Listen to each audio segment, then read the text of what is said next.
Good day, I'm Sandra Johnson and this is your JIS News for Monday, July 12. The entertainment sector will be monitored over the coming weeks to ensure compliance with the COVID-19 protocols that govern the industry's reopening.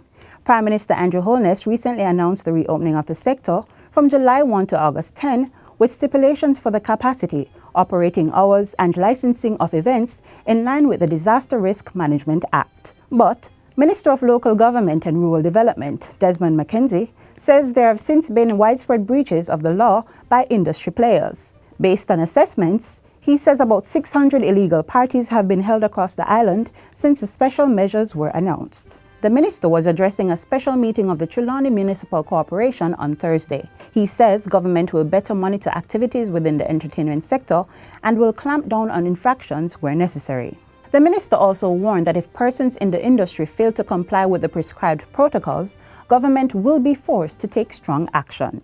Prime Minister Andrew Holness is urging more developers to consider making investments along the Spanish Town Road industrial belt. Mr. Holness argues that the idle properties along Spanish Town Road are ideal for investment due to its prime location. Put together more deals, more transactions, get these properties that are just laying there, some giving cover for criminals, others becoming dump sites, and others just sitting down there rusting and rotting away. Let's get all those idle properties into meaningful economic activity. The Prime Minister was speaking at Friday's groundbreaking for IMCA Jamaica's head office. IMCA is the sole dealer of Caterpillar equipment on the island, and its $8 million facility will be developed by Cygnus Real Estate Finance. 200 jobs are expected to be created in the construction phase, with 82 persons getting permanent jobs once the project is completed. Approximately 1.3 kilometers of zinc fencing is to be removed and new concrete barriers constructed in August Town. The activity is part of the social development component of the Zone of Special Operations ZOZO, which is currently in place in the community. Areas to benefit from the project are Cemetery Road, Africa Gardens, Bedward Gardens, June Road, Barrett Drive, Augustown Main Road and Bryce Hill Main Road. In addition, contracts have been signed with design consultants to rehabilitate or construct approximately 1.4 kilometers of roadway in the community this month. The Jamaica Social Investment Fund, JSIF, and the National Works Agency, NWA, are collaborating on this element of the development plans. The information is contained in the Augustown Community Zone Social Intervention Ministry paper, which was tabled in the House of Representatives recently.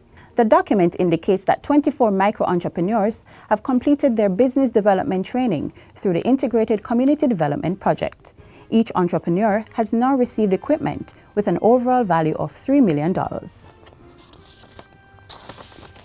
More students from the Portsmouth Primary School will benefit from a contribution of 50 tablets and protective cases valued at $1.4 million under the Ministry of Education's One Laptop or Tablet Per Child initiative. The devices were received from a collaboration between the Ministry of Transport and Mining and the Toll Authority of Jamaica. This will enable needy students who are not on the PATH program to better participate in online learning and make use of the facilities for remote teaching and learning provided by the Ministry of Education, Youth and Information. It was as a result, Minister, of your plea to the nation and to Jamaicans at home and abroad that the Ministry of Transport and Mining insisted that our educational system must benefit from whatever we have to give back. Chairman of the Toll Authority of Jamaica, Bail Shaguri, says this represents the first of 2 donations that the Toll Authority intends to make, with the second set to be distributed at the start of next school term. It is very important that the Toll Authority be involved and invest in education of our young people, especially at this time when Jamaica and the world is facing the scourge of COVID-19.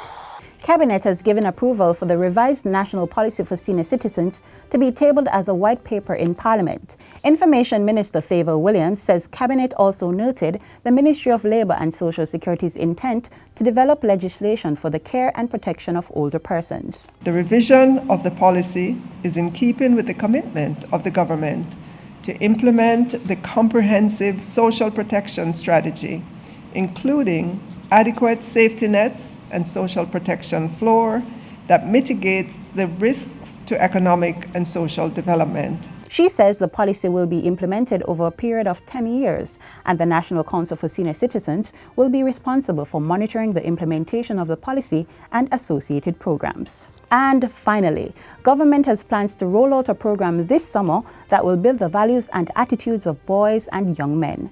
The news was revealed by Gender Minister Olivia Grange at a function to open a new boardroom being named in her honor at the Women's Center of Jamaica Foundation.